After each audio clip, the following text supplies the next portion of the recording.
George Washington is one of the most significant figures in the history of the United States, and his life is filled with facts that make him not just the first president, but a symbol of an entire era.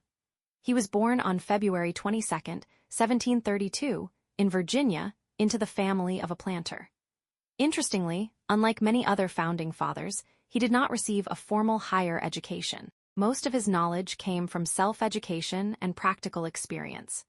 In his youth, he worked as a land surveyor, and this profession helped him develop precision, endurance, and leadership skills in the challenging conditions of the American wilderness. Another important fact is that Washington became the commander-in-chief of the Continental Army during the American Revolutionary War, even though at that time he had no experience leading a large army. His strategic patience, especially during the difficult winter at Valley Forge, helped preserve an army that could easily have fallen apart. Despite numerous defeats at the beginning of the war, he managed to maintain the soldiers' morale and ultimately led the colonies to victory over Britain. In 1789, he was unanimously elected the first president of the United States. This remains the only time in American history that a candidate received 100% of the electoral vote. During his presidency, the foundations of American statehood were established: the creation of the cabinet, the judicial system, and the financial structure. He essentially defined what the presidency would look like in the future. Washington also set the tradition of limiting the presidency to 2 terms. Although this was not written into the Constitution at the time, he voluntarily refused to run for a 3rd term, creating a democratic precedent. More than 150 years later, this practice became official with a constitutional amendment.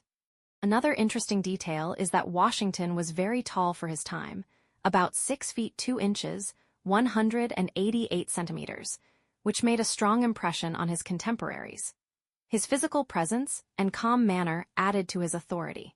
He also paid great attention to etiquette and believed that the president should behave with dignity in order to inspire respect for the new nation. Despite the popular myth about wooden teeth, his dental prostheses were actually made from various materials, including bone, ivory, and even human teeth. Dental problems troubled him for most of his life and caused him constant pain. Washington was one of the wealthiest men in Virginia at the time and owned vast land holdings. At the same time, his views on slavery evolved throughout his life. In his will, he ordered that his enslaved people be freed after his death, making him the only founding father to emancipate all of his enslaved individuals in this way. In foreign policy, he pursued neutrality, trying to keep the young nation out of wars between European powers. In his farewell address, he warned against permanent alliances and political parties, believing they could divide the nation.